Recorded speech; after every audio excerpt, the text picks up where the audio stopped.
President, today we are more aware than ever of the accelerating pace of climate change and of the serious threat that rising seas and higher temperatures and changing weather pose. I suppose I don't need to lecture the presiding officer from Florida on the threat of rising seas. The real-time effects of climate change are becoming clearer and clearer every year. Here is a telling example unfolding right now in the Arctic. In this graphic, we see the mean area of Arctic sea ice over the last several decades. The maximum yearly extent of the ice, which occurs around this time of year, continues to shrink each decade. This line tracks the sea ice in the Arctic in millions of square kilometers, running from February through to May. This is the track of the sea ice extent during the 1980s. If you took all the years in the 1980s and you averaged them together, and then you ran through the calendar, this is like a clock going this way through those months, you'd see the sea ice growing and then fading away as spring came onto the Arctic. That's where the ice was when you average the 1980s. This green line is the exact same thing. It's just the 1990s. So you can see how much sea ice has been lost, average decade over decade. Then the blue line here. This is the 2000s.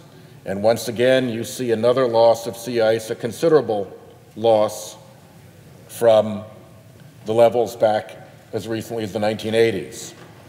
This purple line right here is the average of the years in this decade so far. So 2010 and 2017. That's the average of those 7 years. This dot is the high, the maximum ice extent recorded in 2016. This lower dot is the lower high of the ice recorded in 2017. So you can see that even though this is the average, the trend remains downward. And this red line is what we've measured so far in 2018. Here we are right now in March of 2018. And it is well below. Decade after decade, we see the ice melting away. If these facts and so many others relentlessly pile up, it has become harder and harder for the fossil fuel industry and the web of front groups and Trump administration officials who do its bidding to claim that there is nothing to see here, folks, move along, it's all just a big hoax. The University of Alaska is our closest university to the Arctic. The University of Alaska actually has a climate science center where they are studying and teaching the science of climate change. The University of Alaska also actually has an ocean acidification research center. And as I've pointed out in these speeches over the years, one of the most obvious and pernicious consequences of climate change is that when you ramp up the CO2 concentration in the atmosphere, the oceans, which cover 70% of the surface of the world, absorb not only excess heat, but they actually chemically absorb the carbon dioxide. And when that happens, they become more acidic. In the wee hours of a morning months and months and months ago, I actually did the experiment right here where I blew the carbon dioxide from my breath through an aquarium bubbler into a glass of water that had pH-sensitive dye in it. And you could actually see in the moment that it took for me to exhale that carbon dioxide-rich breath through the water how the color changed. And you could measure it against the color chart for pH and see how just that one breath changed the acidity of that water, made it more acid. That is happening across the planet. And because it affects creatures like pteropods, which are a very important food species for salmon, which is in turn a very important industry for Alaska. That's why Alaska has an ocean acidification research center. Some hoax.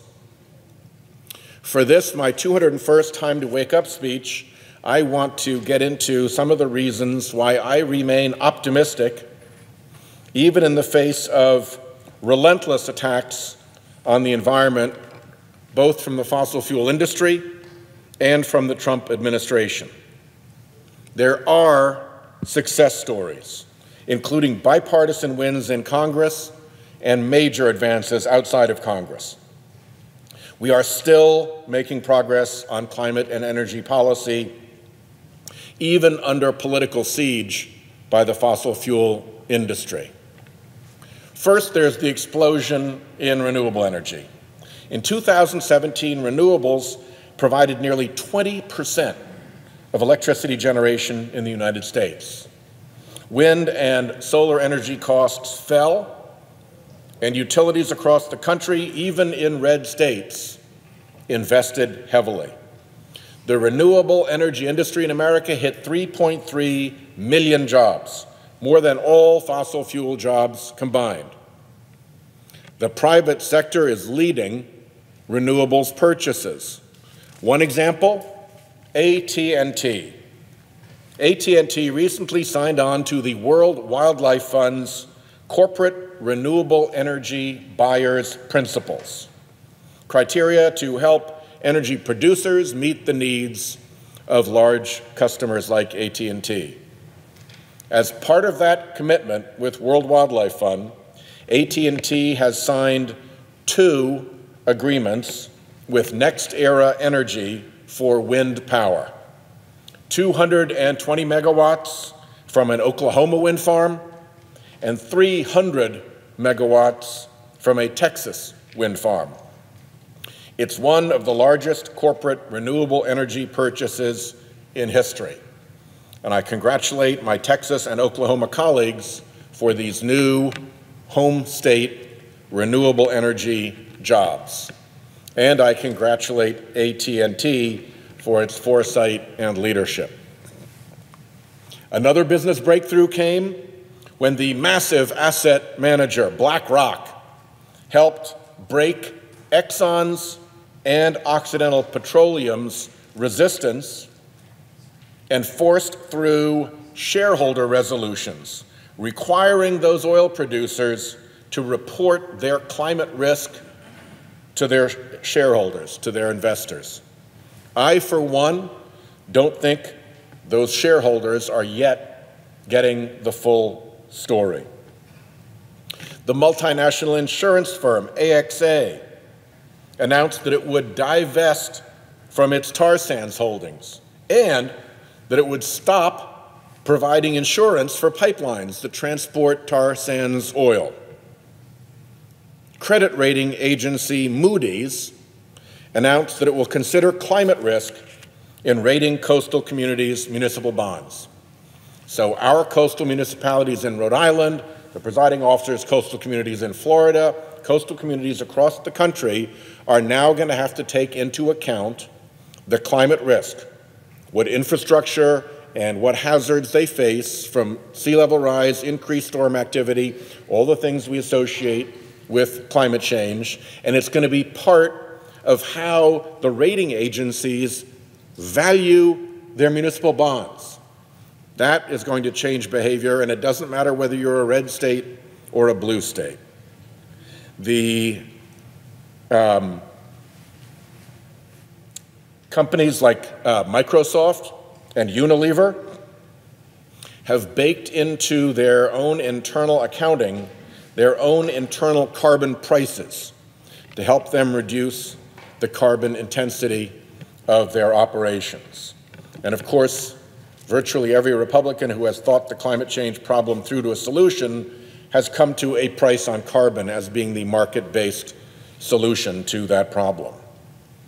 When the president announced that he'd withdraw the U.S. from the historic Paris Agreement, leaving us as the pariah nation, the only one in the world to reject this global pledge, many American companies pledged that as to that Paris Agreement, they're still in. The corruption of the Trump administration by fossil fuel interests has not affected many state and local officials. In Colorado, for instance, the State Public Utility Commission is working with Xcel Energy to build out a cleaner mix and retire older fossil fuel units. Specifically, Colorado is looking to retire 660 megawatts of coal-fired generation, close it down, and replace it with renewables. Their recent request for bids brought a flood of new renewable energy proposals at costs that came in beating out existing coal and natural gas facilities. New built renewable on price beat out existing fossil fuel. The market is speaking, and it's saying that fossil fuel, even with all its scandalous and well-defended subsidies, can't compete. Fossil can't compete. On the Paris Agreement, California, Connecticut, Hawaii, New York, North Carolina, Oregon, Virginia, Washington State, and I'm proud to say Rhode Island, all declared that they too are still in. They will meet their goals. Alaska announced that it would meet its Paris Agreement goals. What's more, California and Washington State have combined with Canada, Chile, Colombia, Costa Rica, and Mexico in a plan to put a price on carbon that would reach up and down virtually the entire Pacific coast of the Americas, from Canada all the way down through Chile. One problem for the fossil fuel folks' political influence, which is so deadly effective here in Congress, is that it doesn't do so well in government agencies where the rule of law, not politics, prevails. So the Federal Energy Regulatory Commission, a federal administrative agency bound by rule of law, more or less blew off a preposterous proposal by fossil fuel flunkies at the Department of Energy to subsidize coal even more. Instead, FERC recently finalized a rule for energy storage in America's electric grids. This will not only expand energy storage, it will also accelerate renewables like wind and solar. A recent study predicted that the rule could spur, hold on, 50,000 megawatts. 50,000 megawatts of additional energy storage across the U.S., enough to power roughly 35 million homes.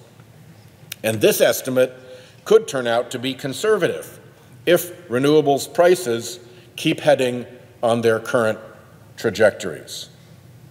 That FERC rule, by the way, was unanimous and bipartisan.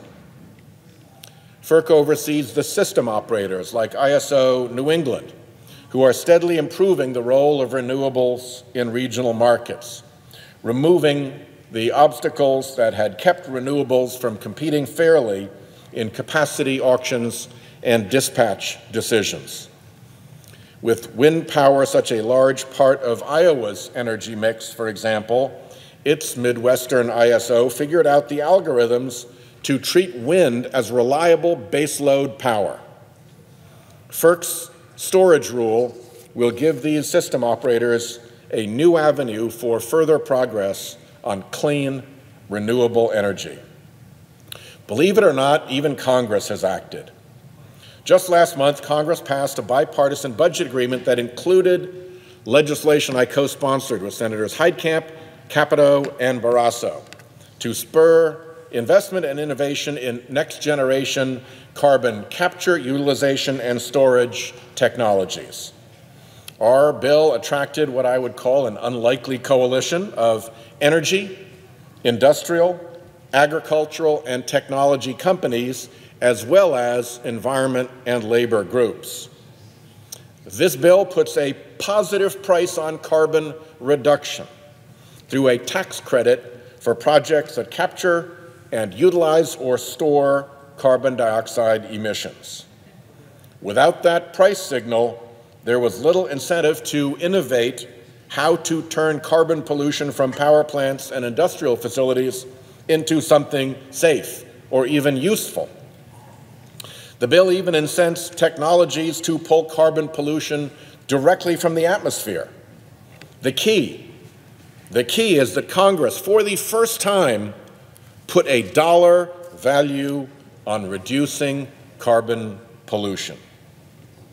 The Senate also just passed a nuclear innovation bill written by Senator Crapo and me to increase collaboration between private industry, universities, and national laboratories in advanced nuclear technologies. Our bill was also co-sponsored by Senators Booker, Murkowski, Risch, Hatch, and Durbin.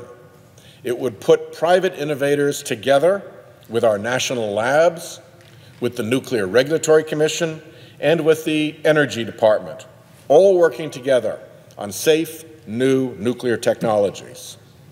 My goal here is not only to help bring new carbon-free technologies forward, ultimately to a carbon-free power grid, but also to explore technologies that just may, allow us to turn our present hazardous nuclear waste stockpiles to productive use, to generate clean energy, to move those waste stockpiles from the liability to the asset column on our nation's books. What an achievement that would be. So although Congress may be blockaded still by fossil fuel interests, it's nevertheless the law of the land that administrative agencies must take into account the social cost of carbon, the cost that fossil fuels carbon pollution imposes on society in making energy-related decisions. That test will remain. And lawsuits are slowly closing in on the moment of discovery, when lawyers finally get access to the fossil fuel industry's files, and decades of lies and denial and political manipulation are exposed for all to see. The well-funded climate denial machine, with its front groups and trick pony scientists and political muscle operation, can only keep denial castle propped up so long. But until that battlement of lies collapses, and it will, until it collapses, nevertheless, progress still continues, all around us. Thank you, Mr. President. I yield the floor.